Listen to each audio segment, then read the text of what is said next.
My name is Ramirez. I'm Frog Bear. You can call me Rami. Now, this next part. Because I can already hear a few people being like, oh no, there's no way they could have known that he was this or that he was that. And it's just like, no. They pre-plan everything in advance. Everything. Absolutely everything. So I'm about to show you again another portion from the video of Unholy Trinity. I've already talked about it before. With linking the fact that they were hiding all of these Nazi files, all of this human experiment files. They were hiding it underneath nuclear codes or nuclear this or whatever. They were all hiding it underneath that, guys, because during the Cold War they had that hella convenient excuse of, oh no, we need to fight communism. Either way, remember, timelines are very important. So let's talk about the Bush family. And let's talk about a family that isn't well known at all. The Thissons. Everybody knows a bunch of billionaires and this and that, but they don't know the Thisson family. Let's talk about it a little bit. Where is it? Here we go. The Allied investigators finally gave up trying to find the missing Thyssen money. Fritz Thyssen, the Nazi brother, was actually held in an American prison in Germany for more than 4 years. And we grilled him, where did the money go? He said, oh, the Nazis took all my money. You know, I don't own anything anymore. You know, it all went out to relatives and things. I don't have anything. So he was lying through his teeth. He said, I don't have any foreign bank accounts. Well, that was technically true. He didn't have foreign bank accounts. He owned foreign banks. So very interesting, right? All right, so one of the Thyssen brother, that's the Nazi, right? The Thyssen father had 2 sons. He told one son, you're going to stay here in America and you're going to be neutral.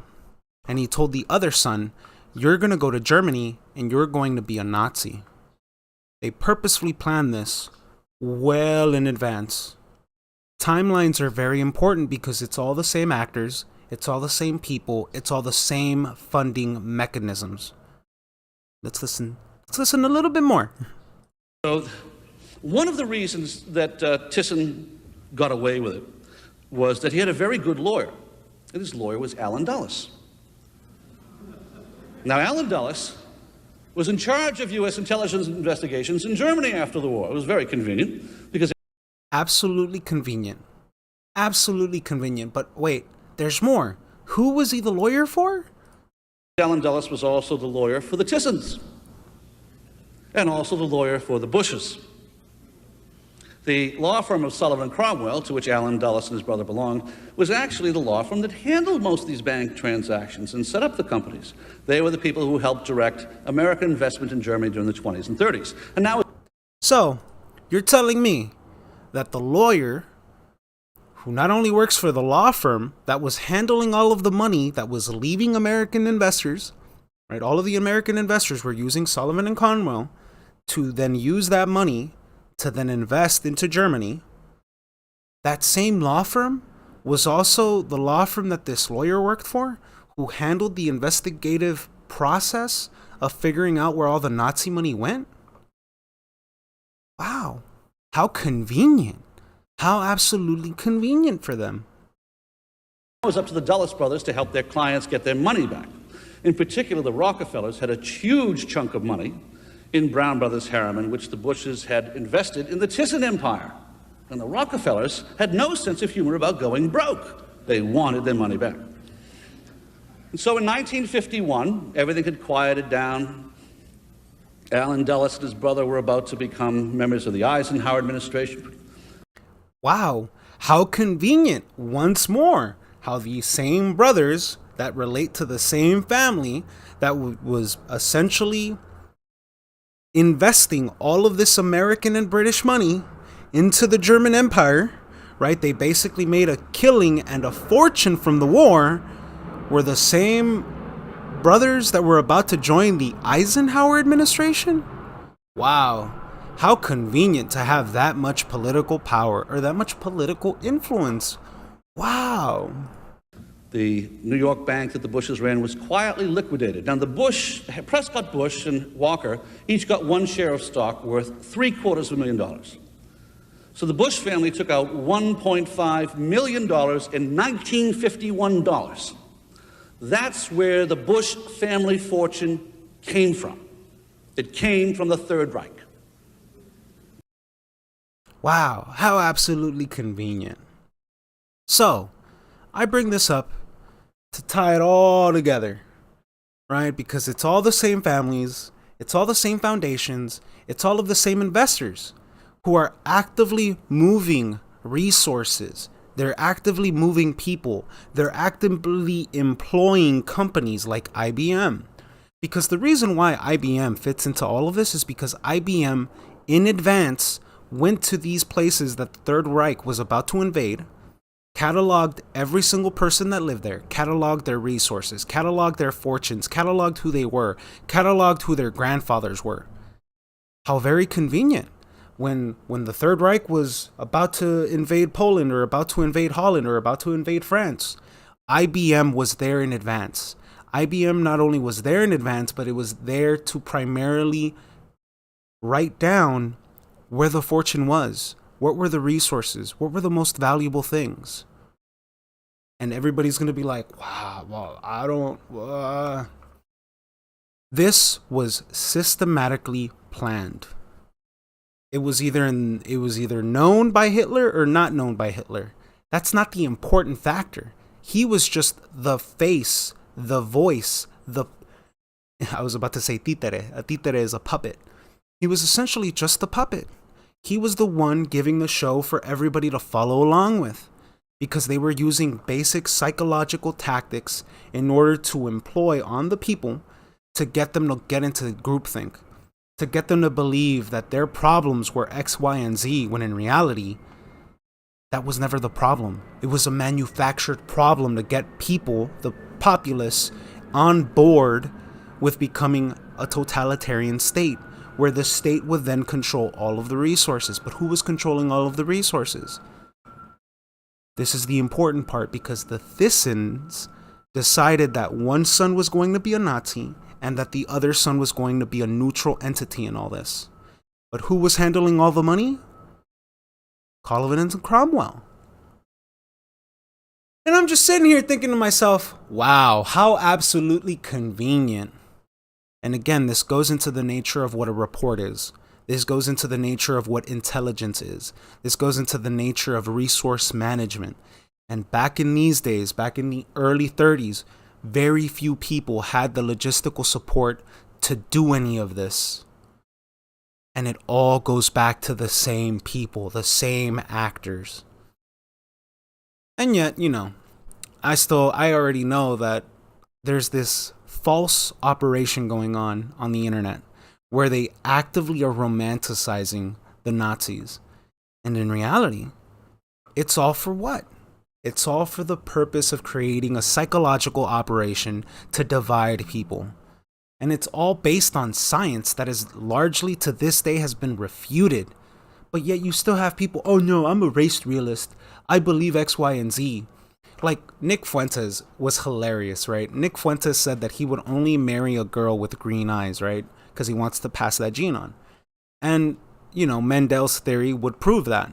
But here's the funny thing. He believes in race realism, and that science is largely based on who? Madison Grant. And if you read Madison Grant's actual work, Madison Grant does not like people with green eyes. He does not like people with brown hair. He does not like people with blonde. If you don't fit the model of blonde, blue-eyed, Madison Grant wanted you dead. Madison Grant said that if you do not fit that model, you're meant to be eliminated. So the Irish, the Italians, everybody who does not fit that model of blue or blonde hair, you're out. You're immediately out. In their eyes, that means we need to sterilize you or get rid of you through whatever means possible. And yet, people like Nick Fuentes worship the very people that want him dead. Isn't that hilarious? The level of Stockholm syndrome that was created in America, and it goes far back as early as 1901. So when I start really quantifying this timeline, and when I start realizing how these corporate, we say corporate now, but back in those days, it was just the barons, the aristocrats, people who had money, like Henry Ford, like the Rockefellers, like the Carnegies. And keep in mind, they all went to the same schools. These people largely picked people that they knew from school to head these operations. This is why I brought up that school, St. Paul, because clearly something was going on there. Clearly, only very few people had access to that curriculum, to that education. But yet, what happened during the 50s?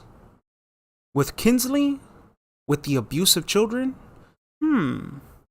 It's almost like there's this really weird connecting thread that ties this all together. And it goes back to something that I posted in a clip with what was his name? He's the British version of Alex Jones. Can't even remember his name. These people have no allegiance to no state, no country, no flag, only themselves and the bottom dollar. And these are the people that have largely influenced our perception of science, our perception of our culture, our perception of our lives. And America, the more I look into this, the more I realize that everybody's stuck in Stockholm Syndrome, because they do not want to believe that they either aided in this or were accomplices in how the system is the way it is now. But now more than ever, it's provable. The people of the past did nothing. Absolutely nothing. They just allowed this to get kicked down the road. I don't know. I think I'm just still caught up with everything that I just read about Kinsey. So I'm just trying to show and demonstrate that there was an event prior to Kinsley that shows that all of the people inside of government, they're the ones that get to decide who gets into these positions of power. The very fact that nobody knows the Thyssen family, and good luck trying to spell that because it took me a while to figure that one out. I just find it incredibly hilarious that as it is right now, the people who consider themselves based and red-pilled are worshiping the very people that destroyed this country. And now I'm realizing that Stalin had very little to do with this. In reality, the KGB was largely just learned from. All of their tactics, everything that they were doing and everything that they were learning from, I can guarantee you was coming from an American logistics firm. And they were just being fed a report. And through that report, disseminating that information amongst KGB officers in order for them to employ and practice these techniques that were later what? Absorbed by the CIA, or at least at that time the OSS. And then by the time the Nazi scientists came over here, what happened? It turned into the CIA. And what did the CIA do from 55 all the way up to 1977? Oh, they continued human experimentation. Wow. Wow. And it's all the same funding. It's all the same people, right? I actually just discovered recently that the Manchurian Candidate, a document that everybody likes to look at. Where is it? I was actually reading it. Manchurian Candidate, CIA. All right, because I just want to show and demonstrate. This is with the Manchurian Candidate. Let me zoom in. That's the CIA, just to show you CIA.gov. If I click on this, and if I hit the search function, and I type in Josiah Macy, oh wow, the agency disguised its involvement by passing the money through two conduits: the Macy Jr. Foundation, a rich establishment institution which served as a cutout intermediary only for a year or two, and the Jessichter Foundation for Medical Research, a Washington, D.C. family foundation whose head, Dr. Charles, can't pronounce that last name, provided the agency with a variety of services for more than a decade. Wow. The same people, the same funding, all of the same mechanisms that they were using because people weren't smart enough to be able to actually look at what was going on. And of course, to be fair, it was the Cold War. people cared about their national security, their national pride, that it allowed them to approve all of these egregious experiments that, by and large, when you look at today's world, all of those human experiments were essentially what created the society we have now today. And then people are going to be like, oh no, but I made my decisions because I liked it. Yeah, just the same way that Kinsley would use that as an excuse to experiment on little children. Oh, I only did it because the children liked it. You really need to look and read into this research. By and large, this was some of the most egregious shit that I'm like looking into. And more than likely I'm going to write a book about this. I'm going to put a pause to what I was originally writing. And now I'm going to have to write a completely whole other fucking excertation about how this was all systematically planned. Of course, I'm not going to be able to have the ability to ask for FOIA requests. Of course, I won't have direct evidence that involves these families who are using these foundations as a conduit. Yeah, I get it. But at the end of the day, when you look at the timeline, when you look at the objective, and when you look at where we are now, it's kind of hard to not see the parallels between all these things and how all of this accumulated to the same agenda, which was destroying America, not just from a materialistic point of view, but a moralistic point of view, because they wanted to open up this country to use its people as commodities. Either way, my name's Ramirez. Hopefully, I expanded the view of human consciousness.